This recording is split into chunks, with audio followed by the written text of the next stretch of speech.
this is what we're going to cover tonight. A lot of this will be, it will be known to people who've already been involved.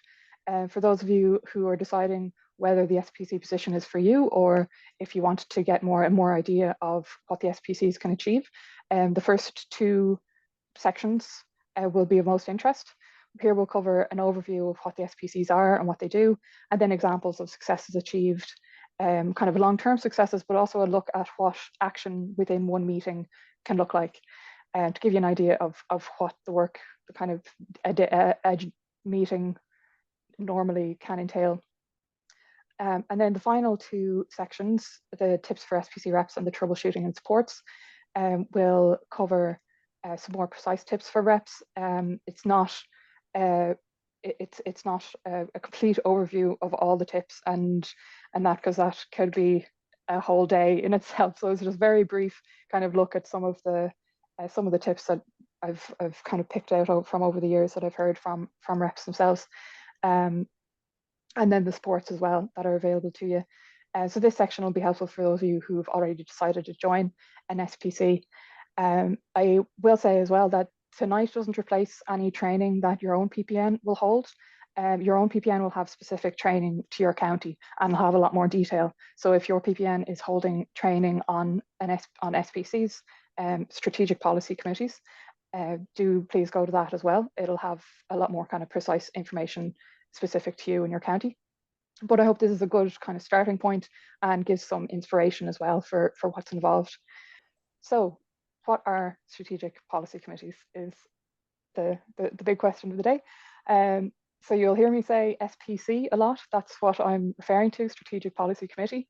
And this is kind of more what excites me about strategic policies, this slide here. I think we're very lucky in Ireland that we have the opportunity to take part in policy creation at this level. The strategic policy committees are really participatory democracy in action.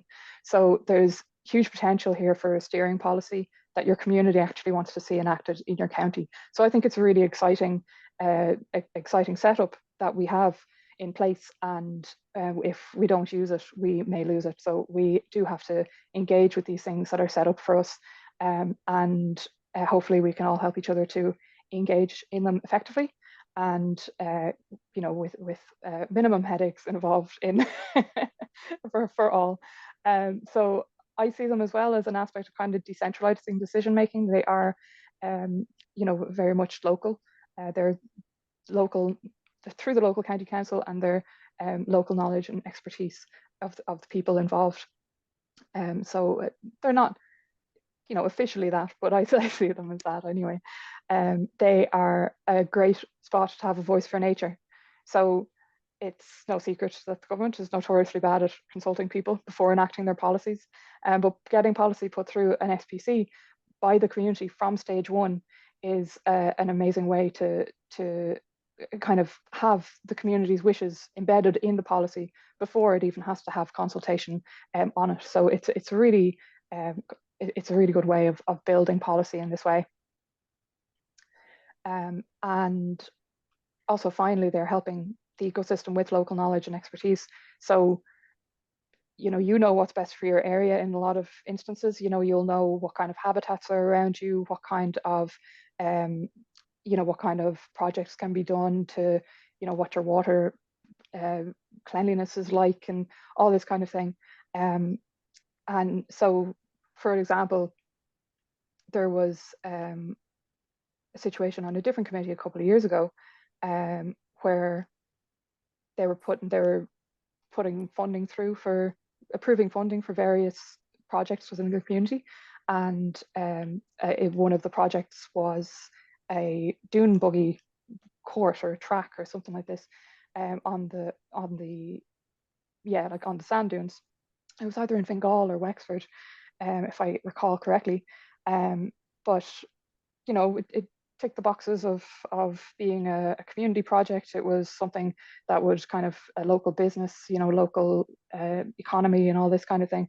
But the environmental rep on that committee kind of, brought to their attention, well, hang on, aren't the dunes, the sand dune ecosystem, really important for coastal protection and all sorts of other good things?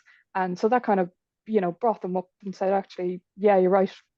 now that you've said it, it is, and you're correct. This shouldn't be happening on the dunes because it would completely destroy them. So that voice, even just being on that committee at that time, saved that project going ahead and stopped some detrimental harm on that dune system. So even just being a voice in a committee to highlight these things about using your own knowledge of the area is really important. So now we're getting into kind of the more official explanation of a strategic policy committee. It's the first stage for any policy being created by a county council. So they're made up of councillors and sectoral interests, and those sectoral interests include the PPN. The structure affords both the elected members and the sectoral interests an opportunity to be more involved in policy formation in the spirit of partnership for the benefit of the community. So what might that look like in practice? What does an SPC look like? So this is an example of the types of SPCs. So there are going to be 4 to 9 or so SPCs, depending on the size of your county. So these are the Tipperary County Council SPCs. So you'll see the different headings here of all the different SPCs: economic, housing, infrastructure, planning, environment, social inclusion, libraries, cultural services. And then within each of those SPCs, they will have a remit. So a lot of them will have a written remit, a lot of county councils. So there'll be the list of the SPCs, and then within each SPC, there'll be a list of what the kind of main policy areas that it can cover. So here's an example from Kerry SPC scheme. You'll see in the economic development, they cover things like business support, economic planning, tourism, urban rural regeneration, recreation policy, and climate action. So that's just kind of give you a quick look at how they're set up in the counties, what you're kind of dealing with here. Then who are the SPC members? So the SPCs are made up of 2/3 councillors and 1/3 sectoral interests, and the PPN has seats on each SPC. So ideally, each SPC will have at least one seat for each of their 3 electoral colleges. There's the environment, the social inclusion, and the community and voluntary. So this here is a graphic from Dublin City PPN, and kind of just outlining the makeup of a PPN. So for those of you who are quite new, this might be helpful. Others, of course, will know this inside out. This is your membership. So they come in, people join the PPN from the local community groups. And when you join up, you decide whether you are an environmental group, social inclusion, or community and voluntary. And from here, then you're nominated onto strategic policy committees, local community development committees, and other local bodies as well. This down here is the secretariat. These are also nominated from this group, from the membership, and they're basically kind of the steering committee of the whole PPN.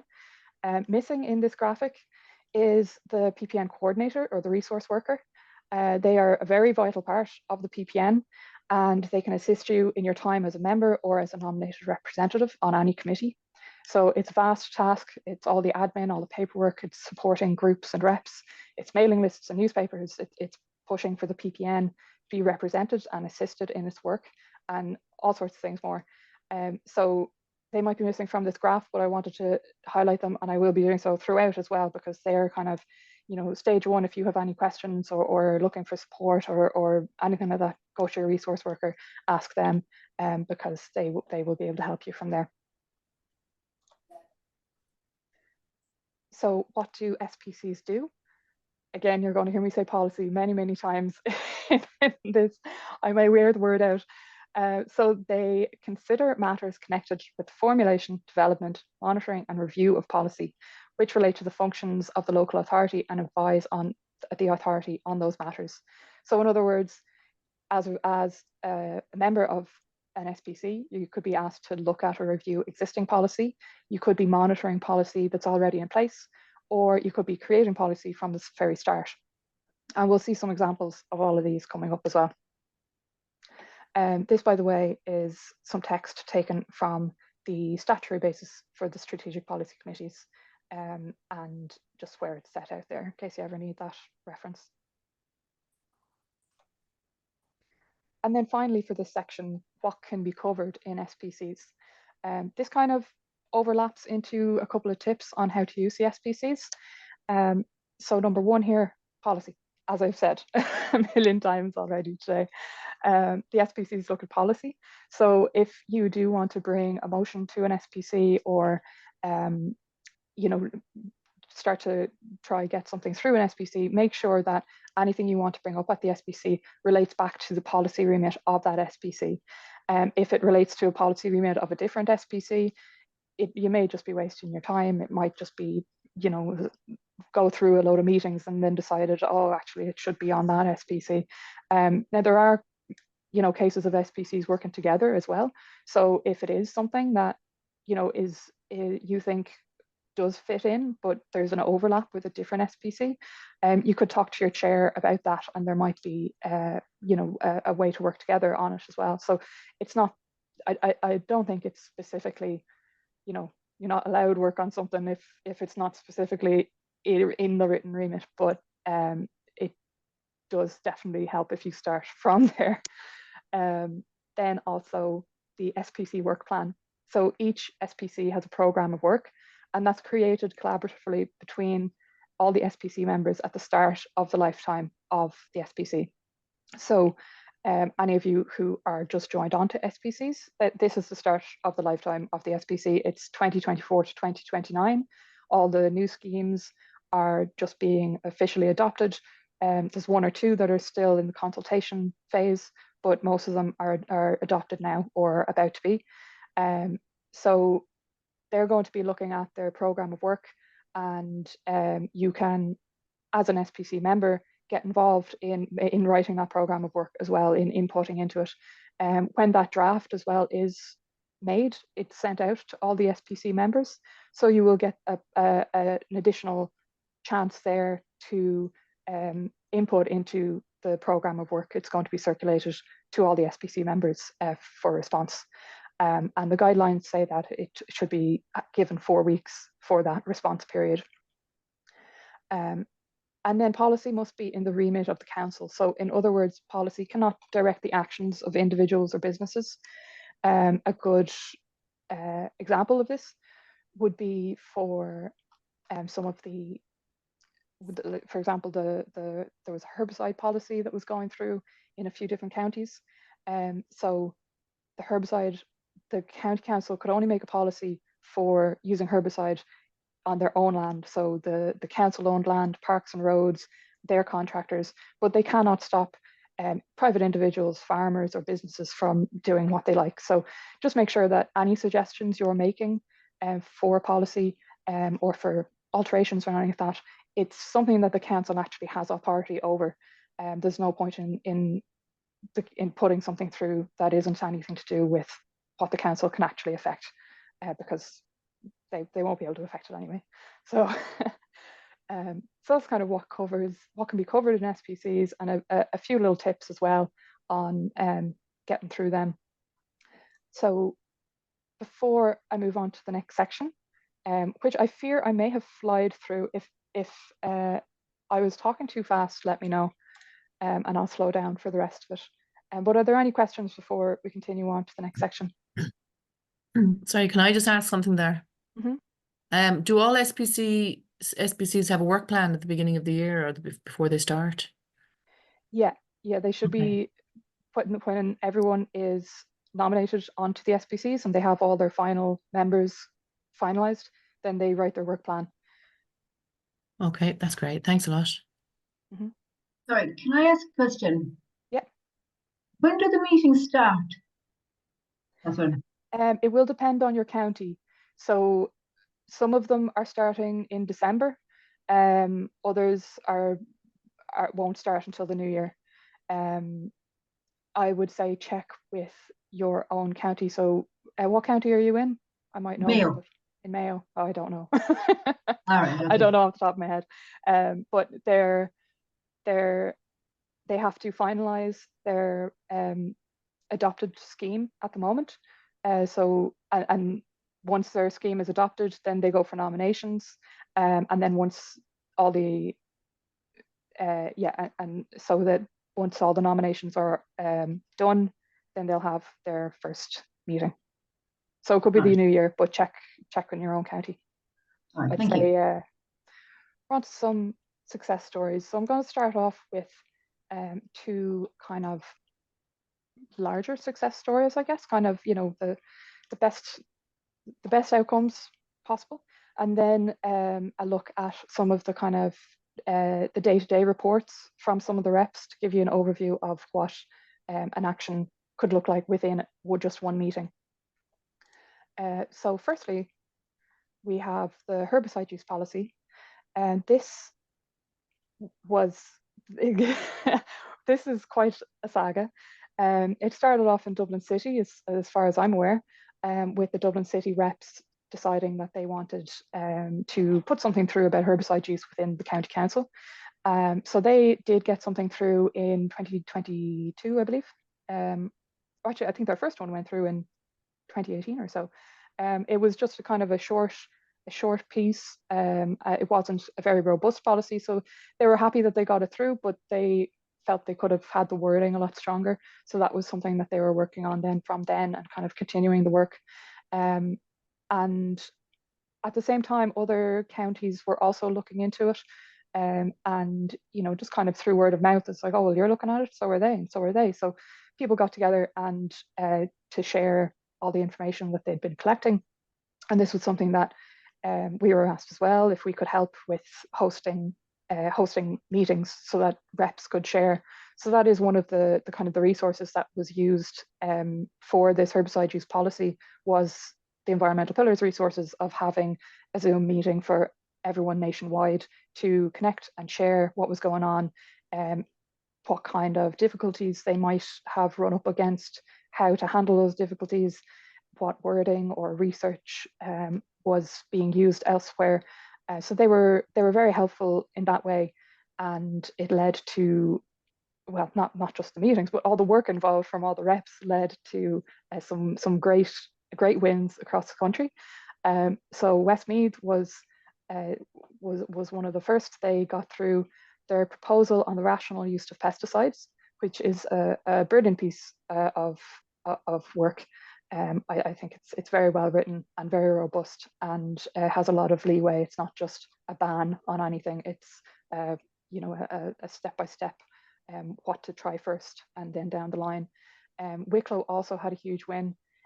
They also passed something too, and again, a very robust piece of work with a lot of follow-up actions and that kind of thing. This map is from 2019.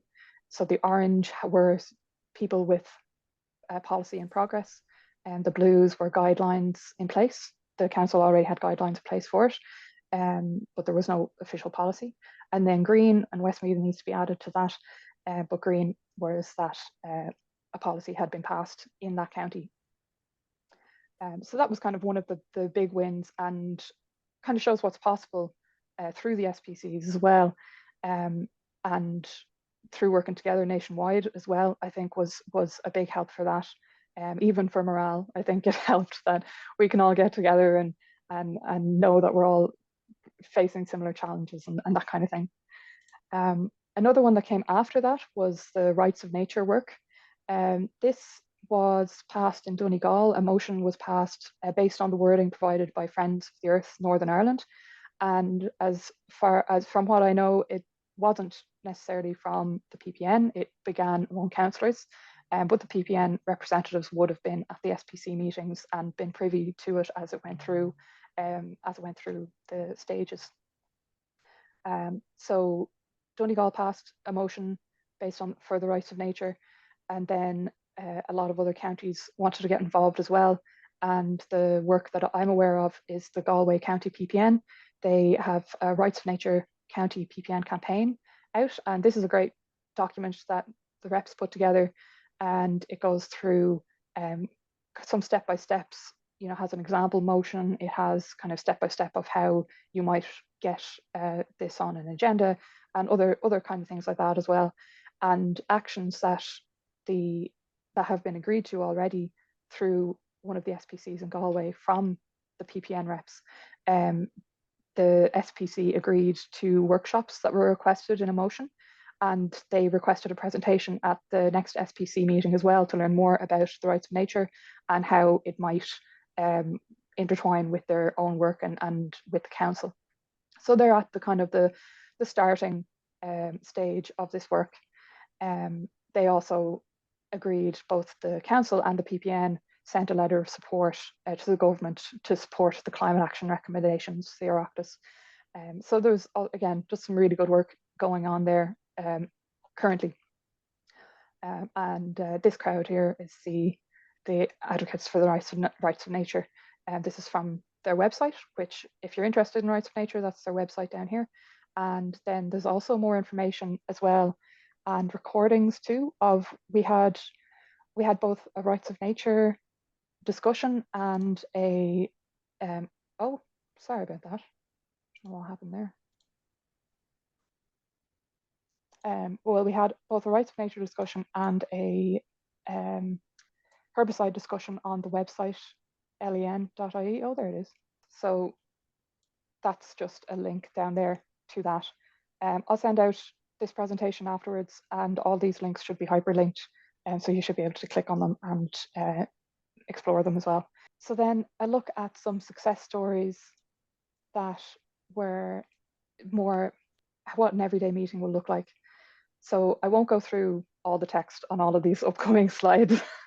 We'd be here all night me reading them out, but they're there for you to delve through if you want later on. So this is from Dublin City PPN.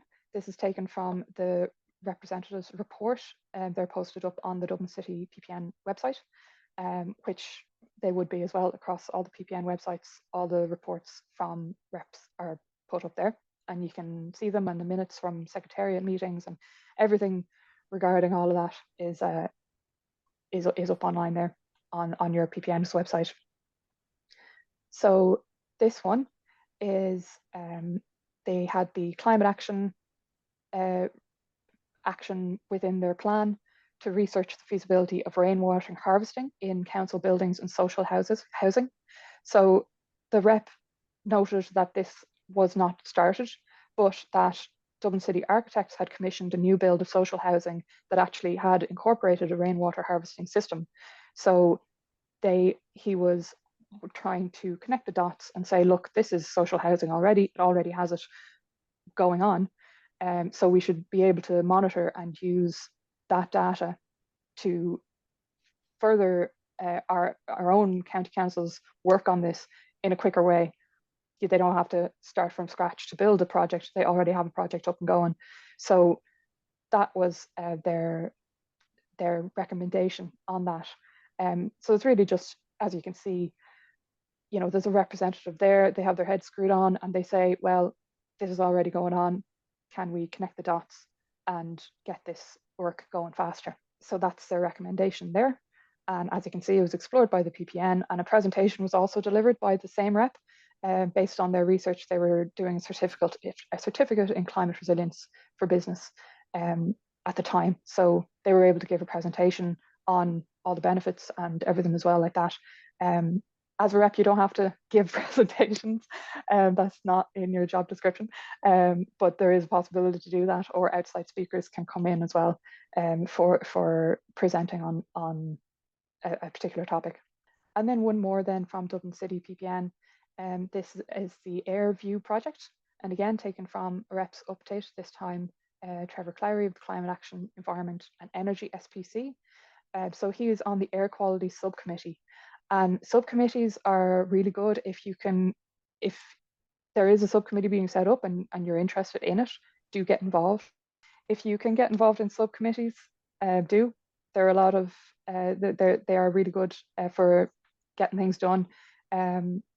If of course it's of interest to you. So this man was on the air quality subcommittee. They got the information from the, as you see there, Google Air View results. So the Google cars were going around with air quality monitors on, and they were taking measurements throughout the city. And so now there's a bank of data there about air quality, and this rep is now in a position with this information to forward projects on air quality through Dublin City Council. I hope just a nice look at what just being in one meeting can look like.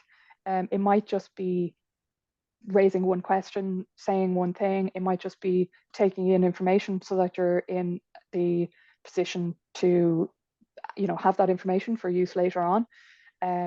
So one meeting can, be not much can happen in one meeting really, but it all builds up, and then hopefully at the end of it there will be some larger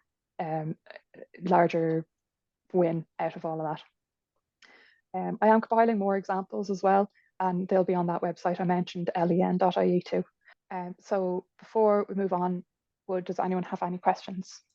And I hope it wasn't too messy for you with those few mishaps. Catherine, can I ask a question there? I'm being dummy for SPCs here, but can you maybe talk a little bit about motions? Yeah. In regards sure. to, I suppose, particularly the reps as well, so. Yeah. So a motion, the word motion is used for two different things. A motion could just be, asking a question. It could just be saying something, or it could be, people also use it in the context of getting a policy, like a motion for a policy onto a committee. So it can be a bit of a catch-all term. But yeah, you are able to, I'll go into it now in a second actually about getting things on agendas and stuff like that. But was there anything in particular about? No, you're going to cover it anyway, so that's great. Thanks, Catherine. Okay, no worries. Anything else? Catherine, just to clarify, so it's possible to be on the ASPC, but then to join a subcommittee if you have a particular interest. Then is that right? Yeah, that's correct. Yeah. All right. Okay. And I'm not too sure of the method that subcommittees are set up. I imagine it might differ from county to county, so I just kind of have a general overview of things. But I would suggest ask your chair about these kind of things if subcommittee is helpful to be set up. So again, this section is only a look at some of the tips I've heard. As I said, there's lots more out there. This could be a whole presentation. It could be a whole day in itself. So these are just a few little things. I'm looking to get another webinar running up as well with some previous reps and councillors, so they would have more knowledge about actually sitting on committees and how to use them. And there's also a couple of recordings as well of previous presentations from councillors and SPC reps, and I'll be referencing some of them here, but they're available on YouTube as well. I'll send them out, or the links are here as well in the presentation. So there's lots out there, but more on the way too. So some of the tips that I picked up from SPC reps in the past. The first one, don't be afraid to speak. Remember that you're representing the community, so don't feel that it's just you with your ideas. You are representing the community, and if you need clarity on a topic or the way something works, do ask at the meeting. Pop your hand up and say, look, I'm here to represent the community. I don't fully understand what you're saying. Could you clarify it so that I can bring that information back and get it shared properly with clarity for others. So don't be afraid to put your hand up and say that you're here for that as well. Don't be afraid of the any other business portion. I have heard that it's a very useful area to get points in at. Meet with the chair of the SPC to get your point across. Be sure that should you mention anything, it's recorded in the notes as well, in the minutes. If it's a standing matter, make sure it's on the agenda every quarter, as if someone new comes into your position, then your good work or the progress of an issue could be left behind. And also be tenacious. I think it's something that reps have to get used to being. So don't be afraid to make yourself known, and don't be afraid to continue to make yourself known if your points aren't getting across. A few others then, people to talk to in an SPC. It's not just you going in there with your idea from the community work and saying this is it. There's all sorts of other people involved in the SPC, and talking to them is very highly recommended. Many of the times, the conversations outside of the meetings is where the ideas begin to take shape. It's where seeds are planted, it's where allies are made. So do talk to the councillors and talk to the chair and everyone else involved, all the other sectoral interests. Some PPNs organise opportunities for you to meet the councillors outside of the meeting setting, like hosting an area, like a meeting beforehand, like a coffee beforehand, so that just have an area where people can meet in a more relaxed setting. And then training as well is usually extended to councillors and reps, as far as I'm aware. So there are other opportunities to meet councillors as well, not just within the meeting or trying to grab them at the start or the end, but they're also good places to grab them. And then two people were pointed out in particular. This is from advice from Councillor Gus O'Connell in South Dublin. He did a presentation for us, which is available here on YouTube. He said to talk to the chair of the SPC, that they are, they're vital in you getting getting things on the agenda and stuff like that as well. And then the meeting coordinator as well is also, or the executive, it's the same position as far as I know. So each council has an official whose job it is to service the SPC. So if you get to know them well, you can tell them in good time when you'd like to have something on an agenda, and when you have written information to give to other SPC members as well, send it to them in good time so that it can be circulated prior to the SPC meeting. Kathy, you have your hand up. Hi, everyone. Catherine, could I ask, I just have two things. So an SPC is made up of council executives, people from other organizations. Sometimes people that are coming in out of the PPN as representatives, they feel a little bit qualified, I suppose is the word, to sit in one of these meetings, and they're almost afraid to bring up a point or an issue, or to, kind of partake in the meeting.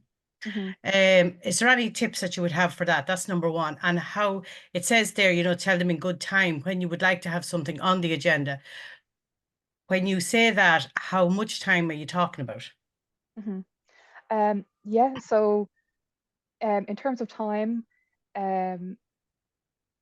it will say in the council standing orders, it will say how much time they will give you. So a lot of standing orders, the guidelines suggest that things should be sent out 4 weeks in advance of the meeting, and that's to ensure that the people involved in the PPN have enough time to actually look at what's going on, get in touch with their community groups, their linkage groups, all of this, which I'll talk about in a second, and actually have something solid behind them for when they do go. So having the support of a linkage group as well, or some kind of discussion group through the PPN, can be helpful for a rep to just have the confidence to know that what they're talking about, that they know what they're talking about.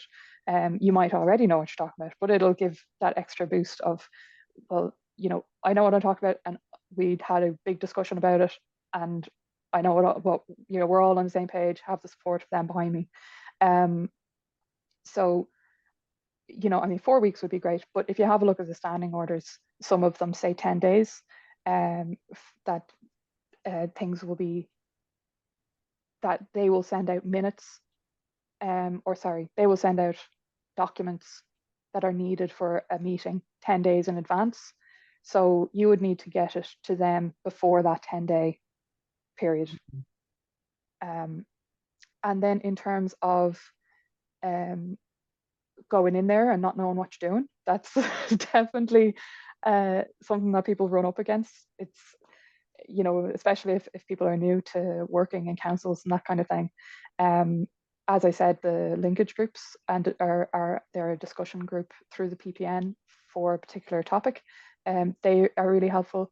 Also, some advice which I didn't actually write down was just, if when you go into the first meeting, to just step back for the first one and watch and see when people raise their hands, when people do all the things, and just kind of get a feel for how it works, and then you can get stuck in the next meeting.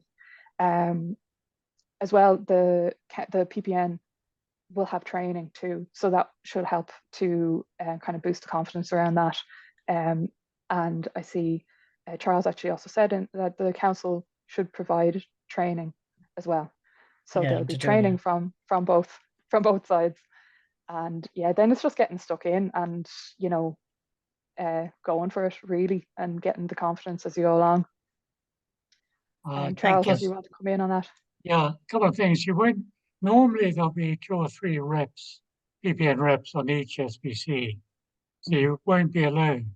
So get together with your fellow reps before the meetings, have a chat, what you're going to talk about and all that kind of stuff, what your plans are.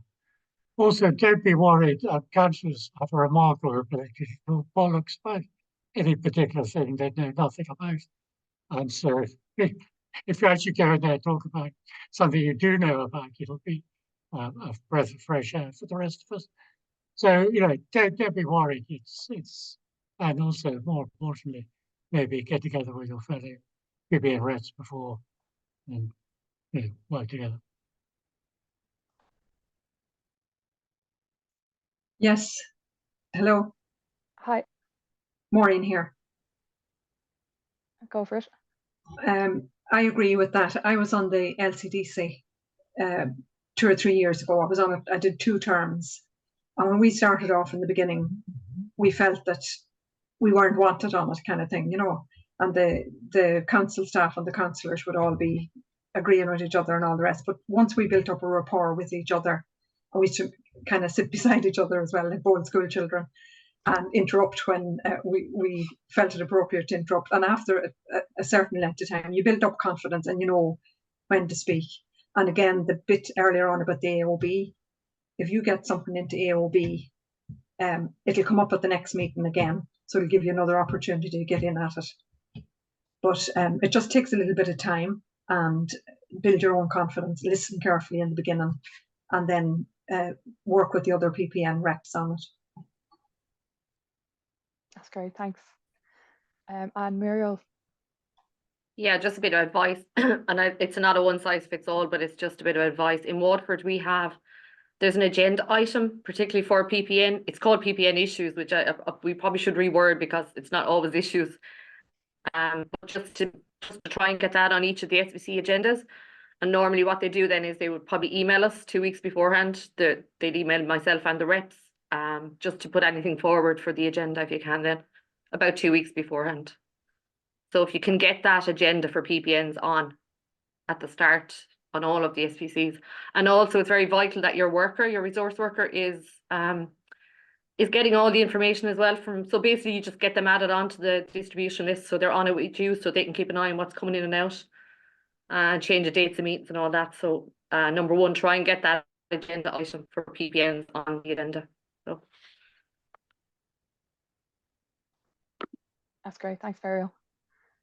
It's great to hear from a few of you there with your input as well. It's very useful, and it breaks it up from just listening to me too. sorry, Catherine, just one more thing, and I don't know if it's been go done for it. after, but something that happened us last year, the year before, our planning SPC chair invited a meeting on, it was just on Zoom, but it was just a chat and a welcome to the SPC by that chair. So it might not be any harm to ask that as well. You might get a no, but a lot of them are open to it. So there's just the 3 reps or whoever with the chair and the worker. So. As an SPC member, you're equal to the rest of them. It's not the fact, don't take any nonsense that you're down the bottom of the table and we won't listen to you. You have as much right as any other member of the SPC. There's no councillors. I get to say what happens. There will be more councillors than PPN members. But you have an absolute right to make your points and be treated as if you are, which you are, putting forward good, honest suggestions, and they should be considered as well as everybody else's. Don't allow the thoughts that you're just there to listen to what's being, what others have decided. Yeah, absolutely. That's a very good point. And yeah, I imagine a lot of the councillors as well will be new too, so will be new to the SPCs. What with the timing of this particular SPC with the recent elections, and now they're being put on the SPCs now with you. So there'll be a lot of them who are new to it and won't know what they're doing too. So you're all in it together. And as Sorry, Charles could I said, just you're all ask a equal question? to. Yeah, go ahead, Fiona. It will if the training is it provided to all sectoral interests plus the elected members? Is it, or is it just for PPN? It should be for everyone, yeah. Yeah, because if it's across the Everyone board, then together. there'll be an equal feeling, that it's not just Absolutely. the PPN reps that need training, that it's everybody. So Yeah. then it's across the board, from the start. I think that's a good idea, because then everyone will feel equal. Absolutely, Kind of yeah. a way. That is It how it's has, meant to yeah. be. It has been If heavily requested this time around. As you know, we're all starting a brand new scheme with heavy guidelines from the survey, from the review. So it is highly recommended, and hopefully it'll happen at the Mhm. start. Yeah. Yeah. Yeah, if it doesn't happen at the start, get on to the council and push for it to happen, because it should be. Everyone should be involved in the initial training. Point out it's in the guidelines. It is, yes. Yeah. I'll continue on because there are a few things that we're talking about that are being touched on. So this is the final part in this section here, is just some information on getting an item on the agenda. This is a very general overview. Again, it's from the meeting here with Gus O'Connell. So getting an item on the agenda, this makes it look very simple. Getting something on the agenda of an SPC, whether it's a motion or another point of order, is generally done through the chair of the SPC, the executive, or the meeting coordinator. So as I said, there are some really good people to be talking to. The exact method differs in each country, so do check with your resource worker as to what method it is. But generally, you talk to the chair between meetings to get your point on the agenda. And you can also check your county's adopted SPC scheme, as well as the council standing orders for specific information on what the process is in your county, or ask your resource worker. So they should be able to find that information too for you. So again, this is some very general advice. Sometimes getting an item on agenda is grand and handy, other times it's not. So it does depend on what county you're in. And Sorry, Catherine. some troubleshooting. Go on, Sue. Yeah, hi. Just for all the new people that are there, if you do go on an SPC and something goes to a vote, you have the same vote as everybody else on the committee. And that's important for the, to take that on board. You're not just there as a spectator. Your vote will count, when they're trying to decide on whether to put forward a policy, or, so that's very important. Just wanted all the new people to understand that going forward. Thanks, Catherine. Absolutely, yeah. Okay, so again, this next part is a general overview, but it's a good starting point. So yeah, remember that SPCs differ in how they operate. Some of them are a lot more effective than others. They can suffer from things like bloated agendas, being talk shops or moving at a glacial pace. Some SPCs are a lot more efficient than others. And just remember that we're working in a system that's quite slow to change, but that it can change by increments.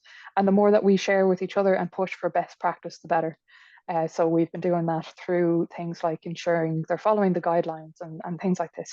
So there are lots of supports in place and people involved, and we can achieve a lot through them. Your PPN and the networks that are in place are there to help. And then here's just an overview of some of those supports that are available. So I mentioned PPN linkage groups. These are discussion groups for an area of interest. They discuss what's on the agenda of the SPC or ideas for policy that that group of people would like to see. And this is open to all PPN members. So they can all come along to this particular discussion group about a particular topic. Some PPNs have it separated into 3 linkage groups. There'd be like an environmental one, social inclusion, community and voluntary. Others have them broken up into specific SPCs or just kind of figured in other ways. But in all of them, the reps are invited to come along as well. And that's where the reps can talk directly to the members and get their input on things. The people in the linkage group can go off and help them find facts and figures and all this kind of thing. So it is that support group there for you as a rep. Not all PPNs have linkage groups running, or they might have something that's on the way to a linkage group. So do just talk to your resource worker and see what's available in your county for that. The PPN coordinator then, as I've said before, they have a wealth of advice and knowledge and supporting documents. So do talk to your coordinator as well if you have any questions or you want to have any ideas or express anything at all, you go to your coordinator there. And then previous and existing reps as well. Reps who've already been sitting on these SPCs have a ton of knowledge, as you've seen already on this night. A few of them have thankfully spoken up. I'm very delighted about that because the knowledge that they've gained over the past few years is invaluable. So they are there to ask as well. Some PPNs have a system whereby the previous reps are available as mentors for new reps. They might have like a WhatsApp group or something similar where all the reps are in there, including the older previous reps. So that might be something that is up and running in your PPN too. Then kind of adjacent to the specific work of the PPN, there's local environmental networks.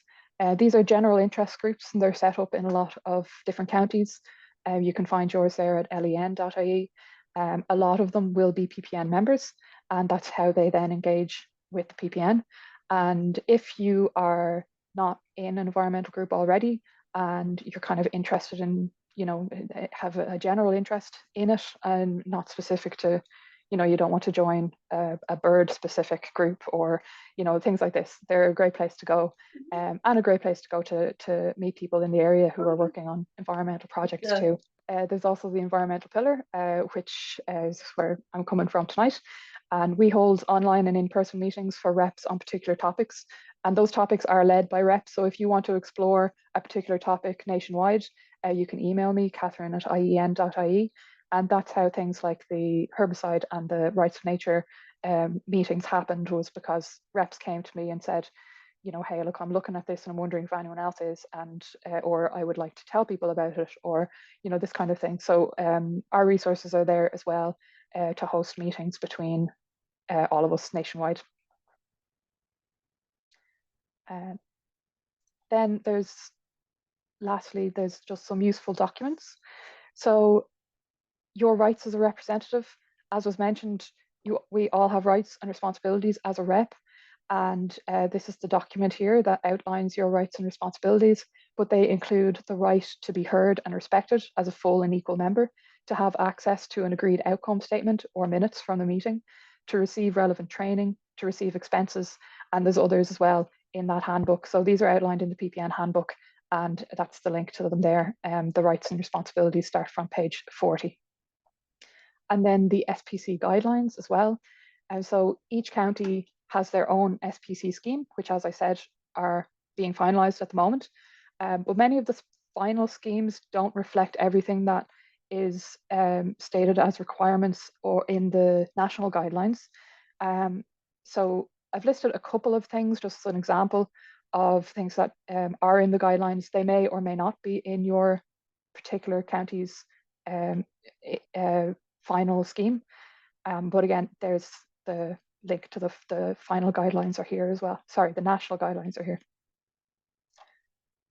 So I won't read all this, but number 1 and 2 is that time and location should be appropriate for all, basically. So they're usually agreed upon when they're setting up an SPC, and you can check the SPC schedules. They're set out at the start of the year.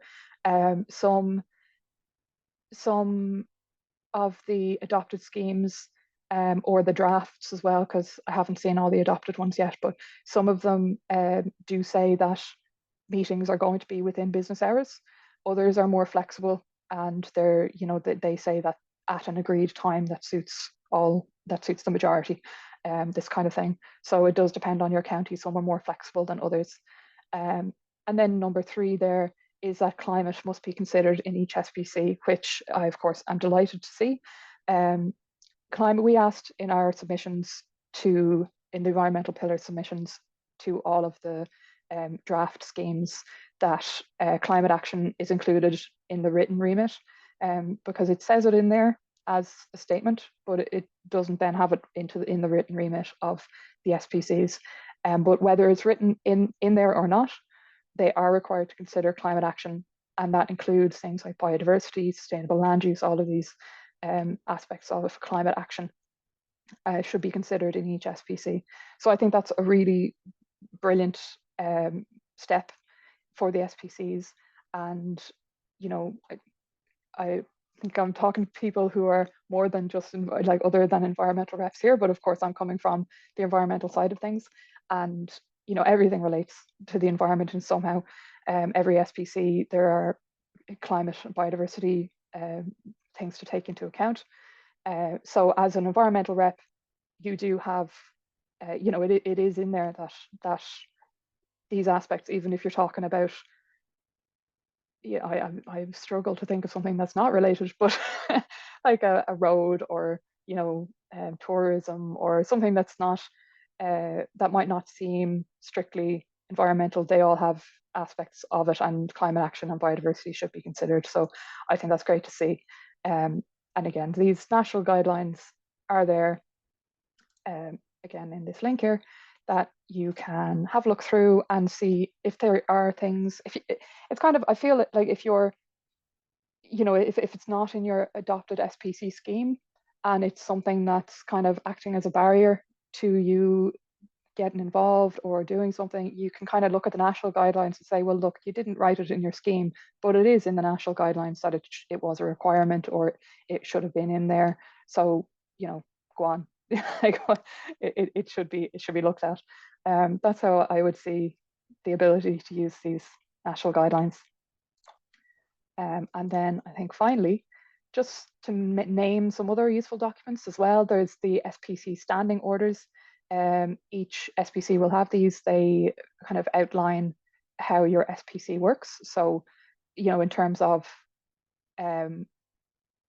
timelines of getting information out to you and stuff like this.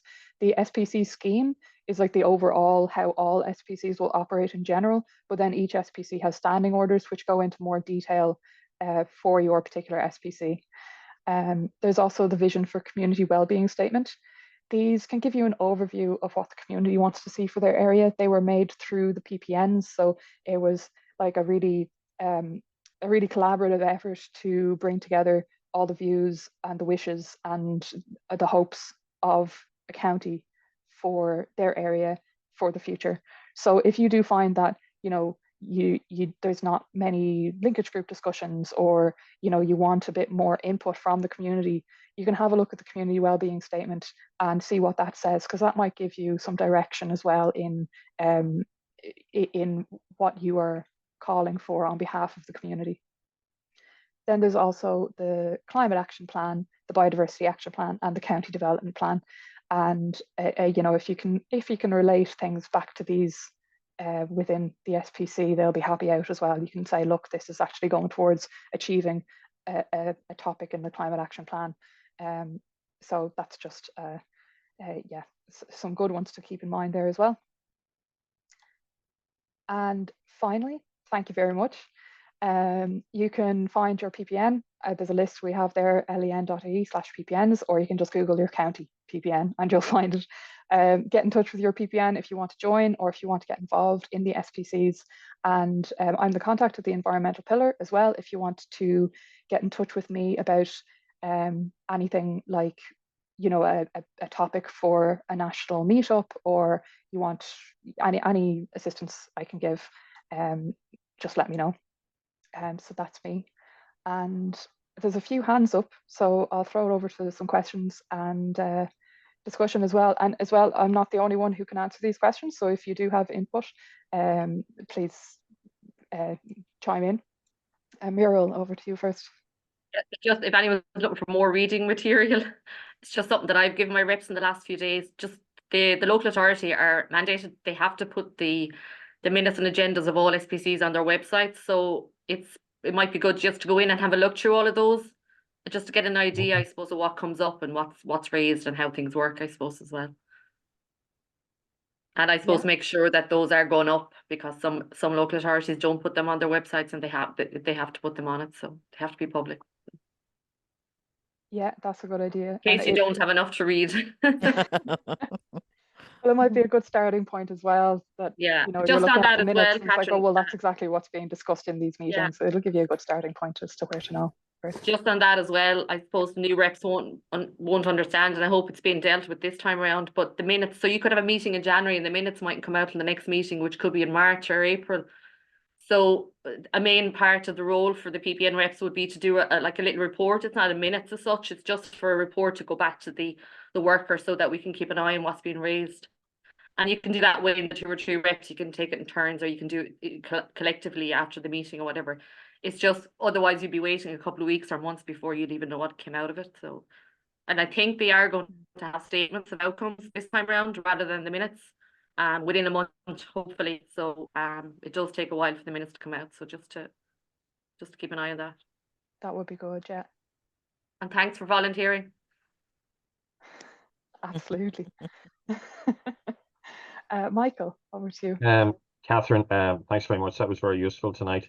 I just wanted to ask, maybe some of the people here would know, how does an SPC decide on policy? Is it based on, like, do they get more information from council officials? Do they invite council officials from different departments to attend meetings of the SPC? Do they request reports from council officials or different departments? Do they contact other state bodies? Do they ever get presentations from outside groups at SPCs in terms of just where they get the information to decide on the correct policy, the most appropriate policy going forward? Well, I see Charles nodding at all of those things. All of the above. Okay, all right. Yeah.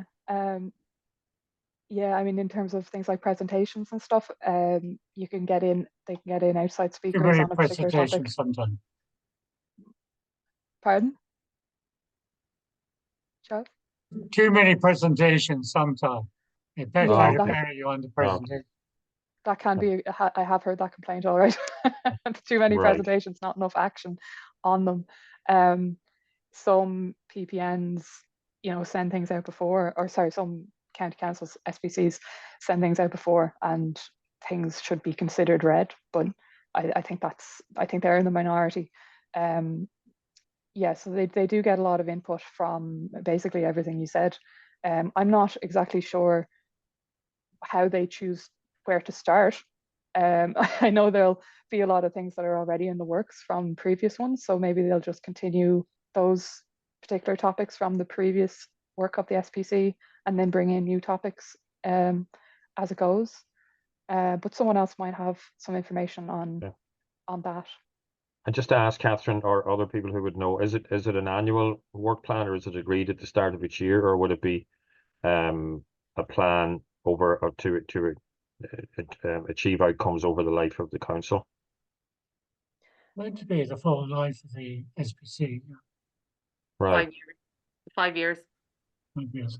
Okay. Okay. And you, I mean, absolutely, you should be at the first meeting when it's put together. You have the absolute right to put, you know, your input into that as anybody else. It's actually important that you do. Right, yeah, I think there's only 4 meetings a year at least, and that's the max, I think. Like you wouldn't get an awful lot of policies in a year done, so they would drag on.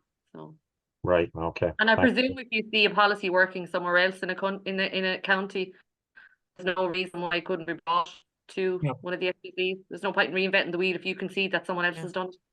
Yeah. I think that's probably something that we could, maybe the PPN secretariat and the workers could do, that we could, even we've got 4 regions of PPNs. If we could share experiences or share policies that have gone on in other regions that you're Yeah. not reinventing Well, the I wheel mean, would be a good idea. Catherine does that in terms of environmentally based things, as she said about Yeah. Yeah, the to a pesticide degree, policy it and would things like be that. great to have something official as well through the PPNs. Would be brilliant. And I know we started a working group a couple of years back for it, but it petered out. But could perhaps be something we pick back up again. Yeah. Time to revive it, Catherine. Yeah, Absolutely. we have the regions now, Catherine, so it would be Yeah. easy. Yeah. Yeah, Mm. absolutely. Michael, I suppose another tip would be the information that they send out before the meeting, even though it might seem daunting when you receive it, but to try and read it before the meeting, so to be able to make an informed decision then. Any other questions from anyone? I suppose also, Catherine, just to meet with the other reps, I think there's a minimum of 2 to 3 PPN reps on each SPC. So what we do is, at the start of the year, you'll get a date for the full year for the meeting. Now they can change, but we've asked that they don't change anymore like that. Mm. So what we do is we work back, say the date for the meeting was the 1st of March. So they will look for agenda items probably 2 weeks before that. So ye as reps and the worker possibly should be meeting possibly maybe a month before that, or 3 weeks, to have a chat and get yourself prepared for the meeting and bring some agenda items, including the linkage group if there's one active. If you can work backwards. We I find that easier. use the Tipperary Environmental Network to do all of that for anything environmental across species, all species. So we would meet prior to chat as the Tipperary Environmental Network, acting as a sort of linkage for all the SPCs. Yeah, that's a very good point. Yeah, that's great. Thanks, everyone. Okay. Good Okay, luck, great. Mike. Well, I'll stay on in case anyone has any particular questions for me, or wants a bit of one-on-one or anything like that. I'll be on for another 5 minutes or so. But other than that, I'll let you all go and say thank you very much for showing up. Thanks, Catherine. It was great. Thanks, Session. Thanks very much. See you Catherine. That was guys. great. Good Bye. luck, everyone. See you at the Thank end of you. the week. Yeah. Bye. Thanks, everyone. Bye. Bye. Bye.